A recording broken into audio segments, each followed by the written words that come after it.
One way to think about Emily Dickinson is to look upon her poetry as the black hole of English literature. Now, by black hole, I mean something analogous to what astrophysicists say when they use that term. In astrophysics, when a star dies and collapses in onto itself, it's theorized that the resulting ball of matter is so intensely wrapped up that not even light escapes from it. There's nothing out there in physics more compact and dense than black holes, and there's nothing out there in literature more compact and dense than the poems of Emily Dickinson. We're going to turn now to an activity that might be called reconstructing a poem, a kind of literary reverse engineering, an attempt to put ourselves collectively inside the head of Emily as she wrote a 12-line poem, one of her most famous, one which begins, "The brain is wider than the sky." That poem is number 598 in the so-called Franklin edition of Dickinson's poems, the edition that is now the standard for Dickinson scholars. This activity aims to get students thinking about patterns of meter and rhyme in poetry, and to consider how a poet might make choices about which words to use. Just before the segment of the classroom activity that we'll momentarily be watching, we'd had a short discussion about what iambic means and what an A-B-C-B rhyme scheme looks like. And that's the structure of the poem which we're going to look at now.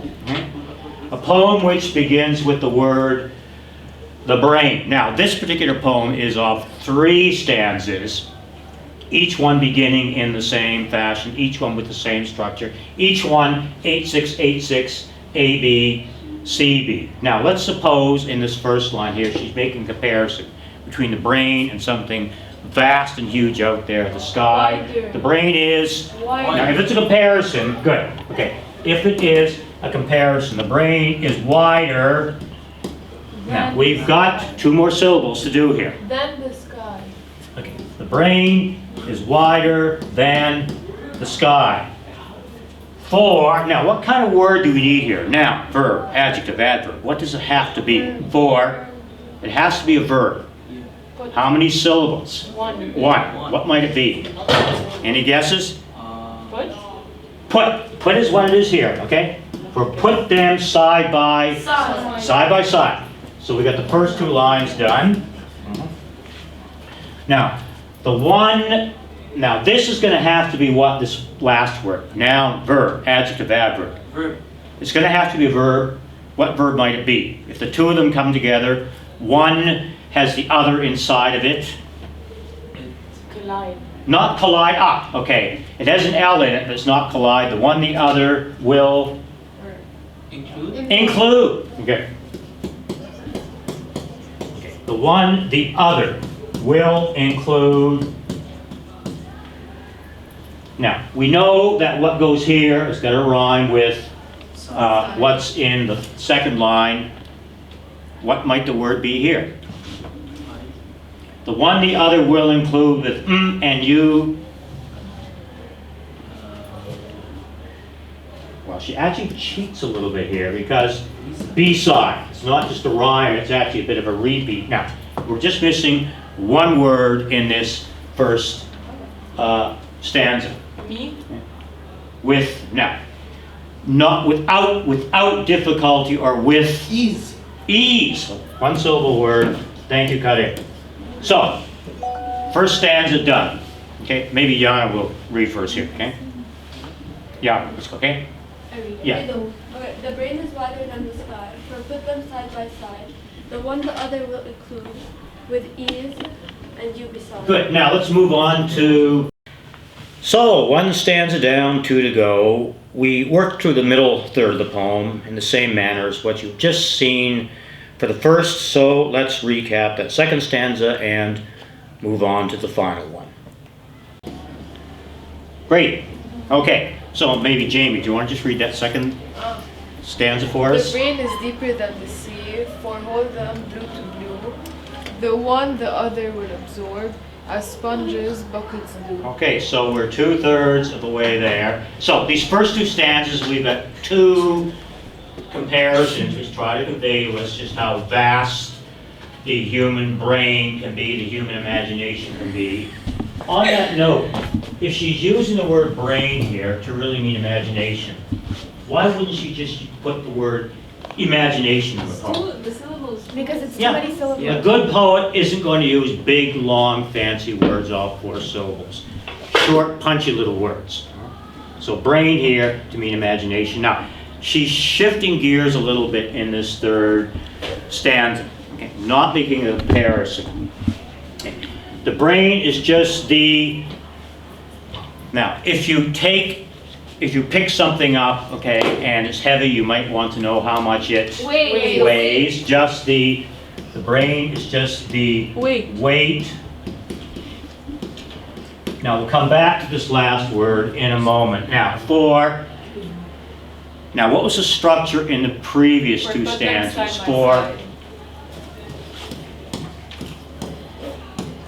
Now, think about units of weight. Pound. Because in Emily Dickinson's time, as even now, the U.S. doesn't measure metrics, it still measures in the traditional system. Pound by pound. Actually, pound, 2 pound.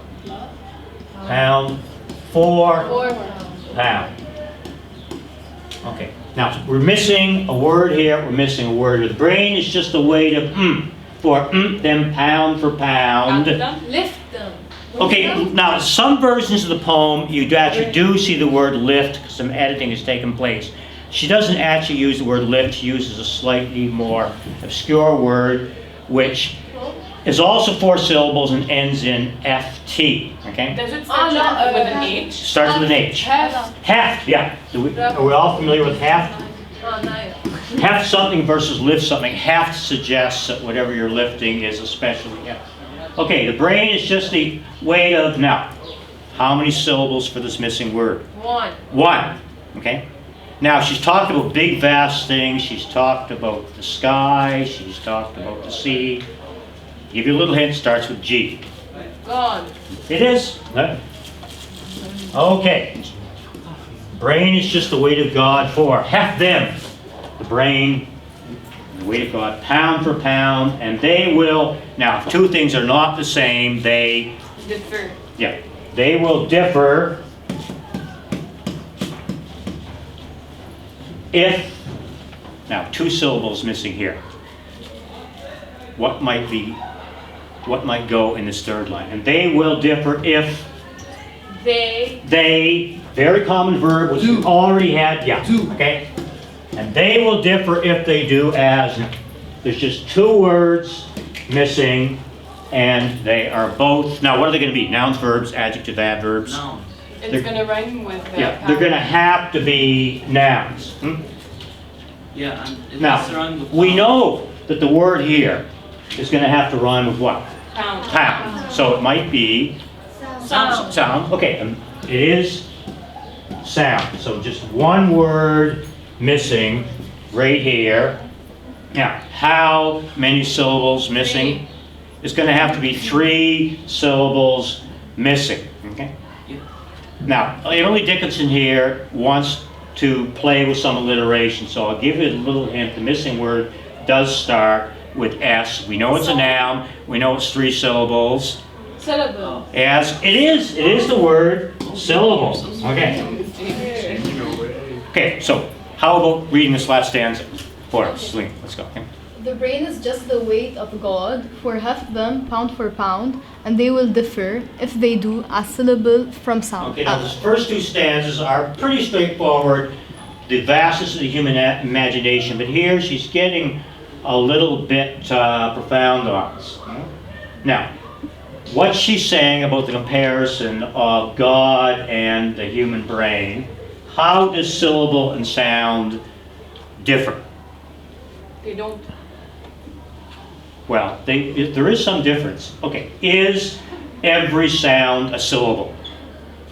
No, but every No, syllable is every sound. syllable is a sound, so the syllable is more specific. Now, if we had to define what a syllable is, okay, all syllables are sounds, but not all sounds are syllables. So which one is sort of the more precise, meaningful Syllable. item? The syllable. So if we want to take this a bit further, okay, The brain, we have brain and we have the weight of God. They will differ if they do a syllable from sound. What might correspond to syllable? What might correspond to sound? Do we know? Yes. The syllable Is brain the weight. sound and God the syllable, or is brain the syllable and God the sound? Well, but what justification would there be for suggesting that brain is the syllable? Because you need to, Look. I don't know. Well, look at the order of the words, okay? We have syllable, okay? Because the brain comes from. Okay, if we do, yeah. Syllable. This is one interpretation sometimes put on the poem, okay? Yeah, and then the sound comes with the weight of God. Right? Since brain is the first item here, and then weight of God, syllable first. So in this way of looking at it, okay, what comes first? Is it God giving rise to the human brain, or is it the other way around? That's the okay question. Yeah. Yes, it is certainly a good TOK question. Okay? Which one creates which one? Does God create the human brain, or does the brain create God? If we take it in this in perspective. this context, it's the Because they difference say between syllable the- from sound. Okay, as syllable from, well, okay, that's one spin on, or, okay, another spin, if brain is a syllable and God is a sound, brain is perhaps giving rise to God. Anyway, we don't know, it's enigmatic, and like any good poem, there'll be more than one level of meaning in it. Okay, thank you very much, people. Thank you. You're welcome.